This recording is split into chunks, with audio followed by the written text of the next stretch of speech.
Hello and welcome to this week's reading with me, Becca Handley. Slightly different this week. I've been on holiday, got back yesterday. So I'm doing a reading around the new moon, which is tomorrow, 28th of July. It's a new moon in Leo, and it's a powerful, positive new moon, bringing a lot of optimism, a lot of fire for us to sort of move forward. July, astrologically, was tricky. It was hard. It was going to bring up a lot of stuff.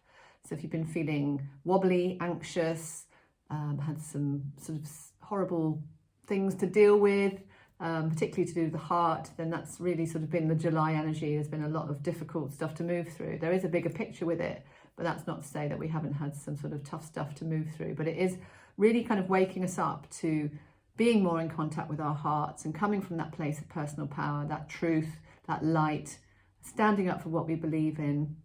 You know, we sort of, this idea of living from the heart, it doesn't all have to be sort of acceptance and love and light all the time. Sometimes it's about saying this is not okay and finding ways to express our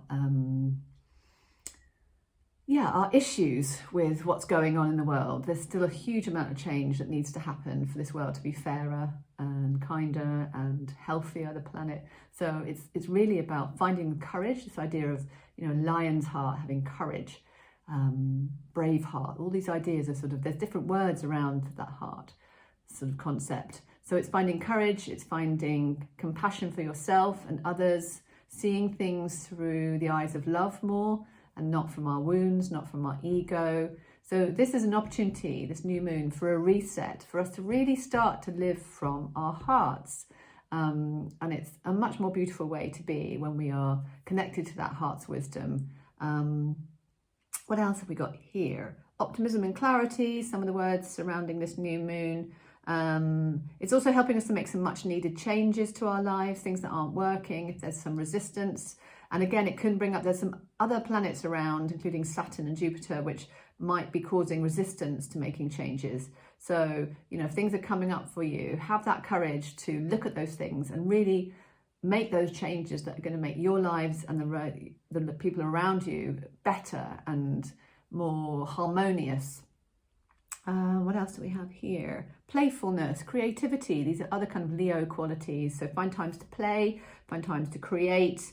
A lot of the times when we're doing our creative sort of passions and projects, we're harnessing this new energy coming in. So it's not just a lovely thing to do for ourselves, but it's got a bigger picture with it, and it's bringing in good energy. So every time you pick up an instrument, you sing, you do some gardening, you make something, you take a photo, a lovely photo, you play with your kids, you get into that sort of playfulness way of seeing things, you are bringing new energy in, you're changing your own energy. So it's really important that we have creativity and play.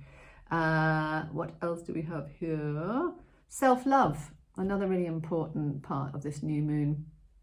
If we can't love ourselves, then, you know, it's really going to be tricky to move through these times.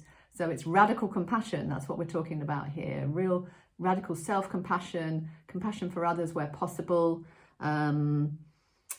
Leo, the energy of Leo can sometimes need validation from the outside world. So something to be mindful is that you're not changing your behavior to sort of get that validation and to feel approved, get that sort of sense of approval.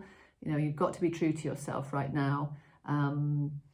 So yeah, just be mindful that you're not sort of shrinking your light. And July was a tricky month for many people. There was a lot of stuff coming up. The energies were very strong. So if you've been through a bit of a tough time, then, you know, sending lots of love to you right now, but know that it was getting us more into our hearts and more sort of connected to the things that matter. What else do I want to say about this new moon? Yeah, maybe just find some time tomorrow to connect to the energies of the new moon. Sometimes a new moon, there can be the lower energies, so we don't have that sort of lunar kind of force around us. Full moons are obviously the times where there's a lot more energy and we can sort of party and celebrate, but new moons, the sort of dark moon period, the energies are lower. So take time to rest a bit more, maybe do some journaling or take some time to sort of reflect on what's going on for you, listen to your heart. And yeah, be gentle and loving with yourselves. It really is what the world needs now. I know it sounds a cliche, but it's love, sweet love, and more we can all take a part in that, changing that sort of dynamic from this kind of ego, division, crunchy, hard energy and becoming warriors of love. It's a lovely phrase by Cheryl Strayed, who wrote that book, Wild. Be a warrior of love. So that's my parting comment to you. Be a warrior of love. Take care, lots of love, and thanks for joining me.